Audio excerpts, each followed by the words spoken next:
Well, requirements should be described, and there are two ways of describing requirements. You do it either in written or in oral. Written requirements, they always take time, and it's very difficult to write good requirements. But there are many benefits of writing down requirements, because what you write is well thought through, it is reviewed, and it has been edited. It also provides a permanent record. It does not disappear. You have it stored somewhere, and you can always refer to it when you try to find out what the system is about. When you have to communicate requirements among a larger group of people, then you can just simply distribute the written requirement and you have communicated it. But it is very time consuming to produce. The problem sometimes is that requirements change, the system change, and that's why the requirements that have been written before, some time ago, may be less relevant over time. The system might have changed and the requirement, of course, has been changed. And if requirements are not well written and easy to understand, then they may be easily misinterpreted. There are also people who claim that verbal requirements are much better. I definitely do not agree with this. Everything depends on the context. But you may always communicate verbally on requirements, but I believe you have always to document them in some way. Why verbal requirements are good according to some, it is because when you talk and communicate requirements, you get instant feedback and clarification.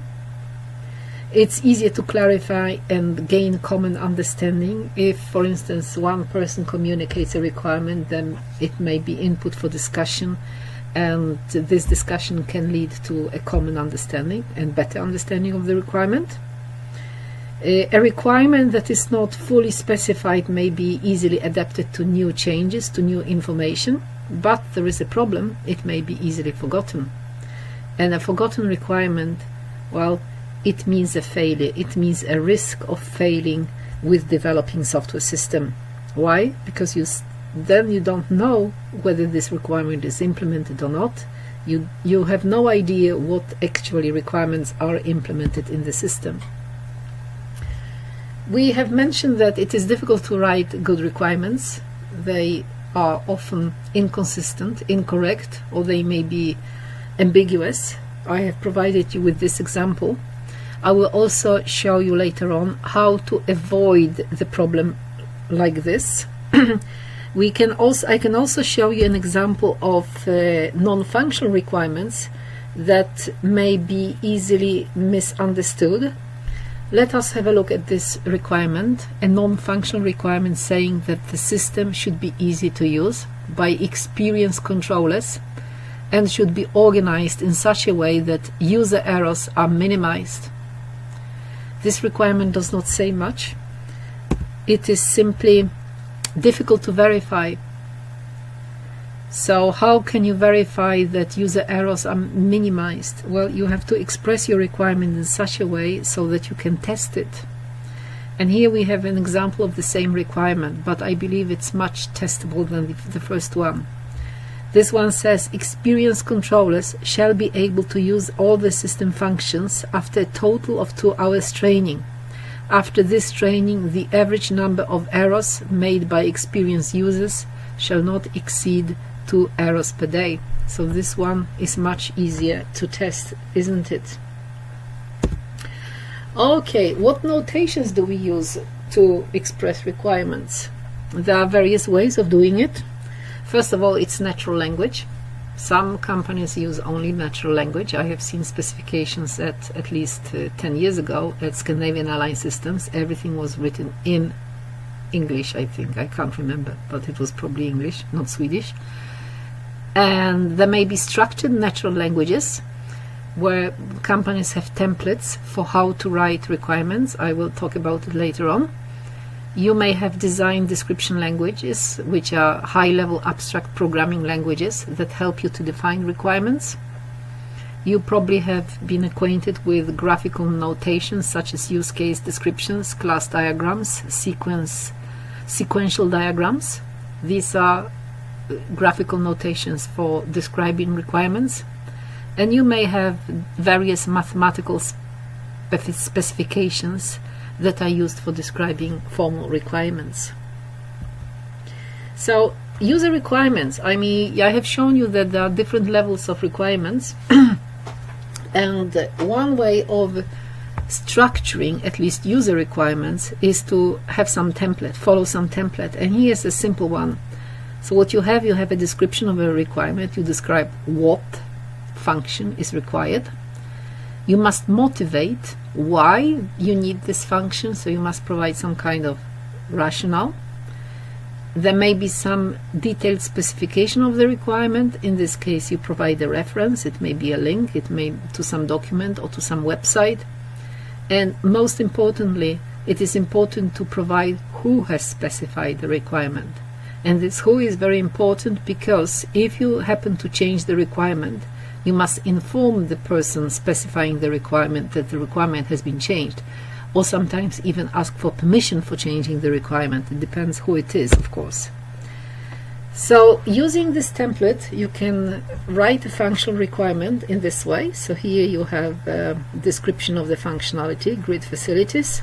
You provide rationale, you provide some kind of link, and you provide the name of the person who has stated the requirement.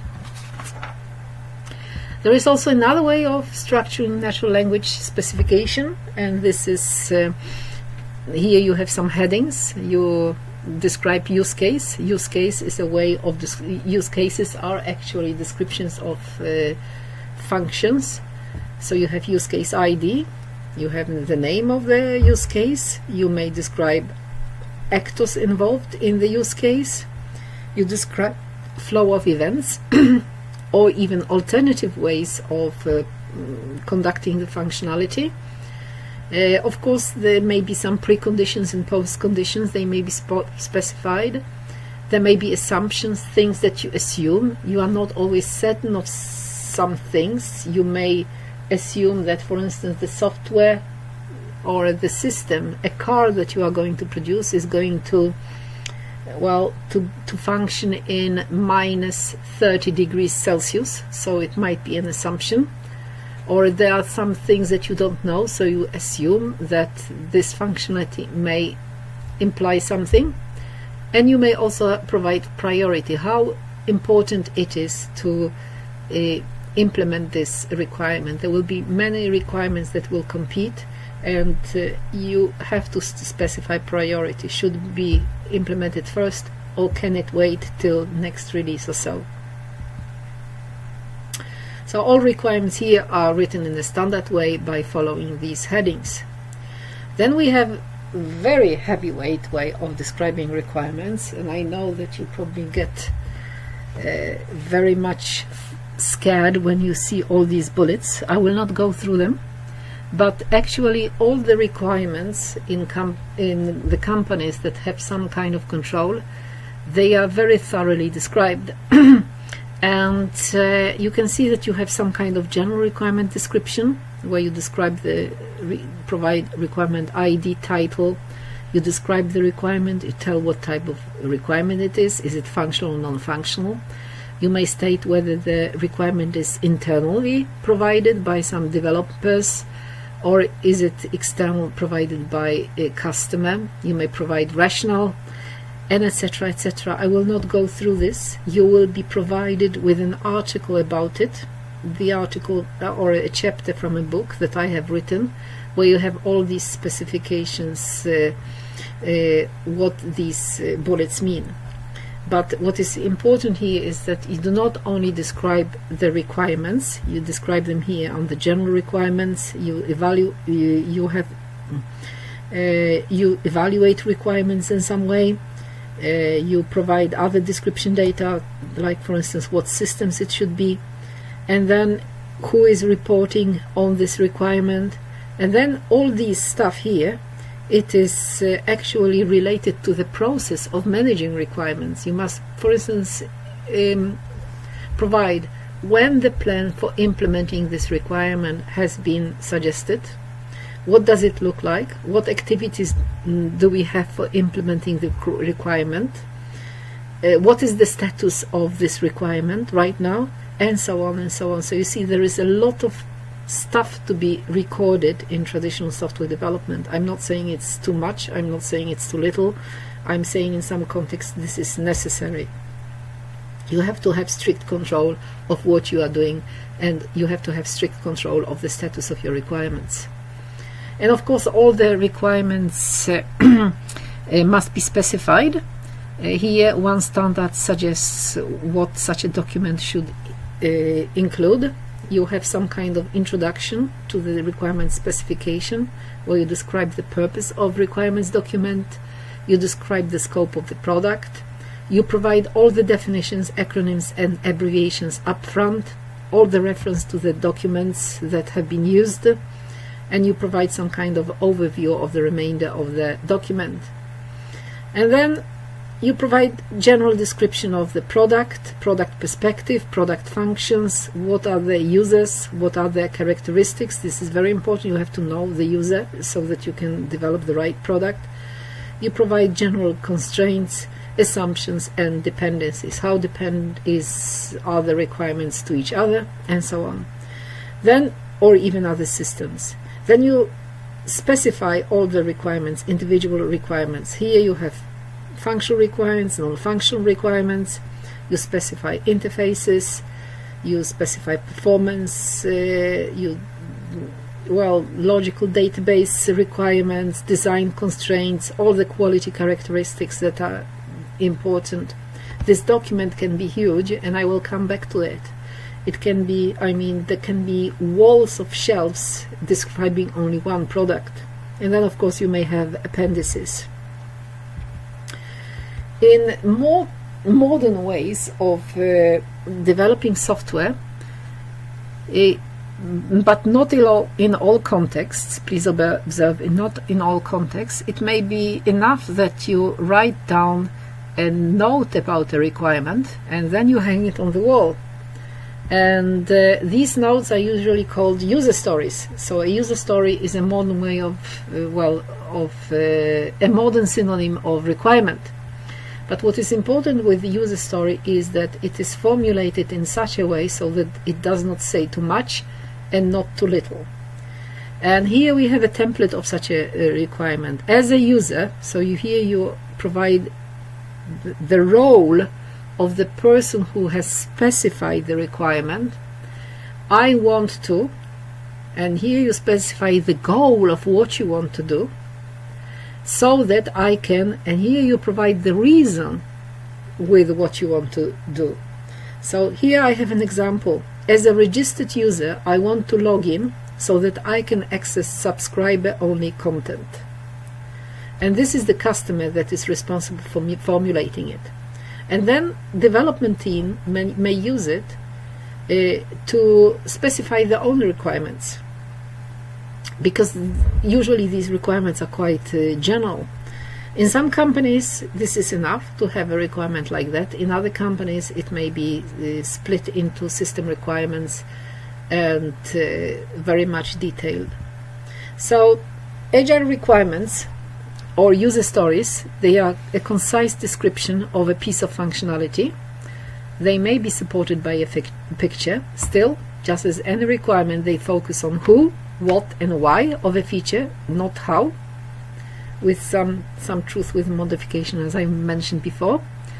And it is also some kind of a bridge between written and verbal communication, because the reason why we have user stories is that we within software community are afraid to put too much resources into understanding requirements, but we may feel that it's too early to understand this requirement. This understanding will increase with time as long as we work with the system.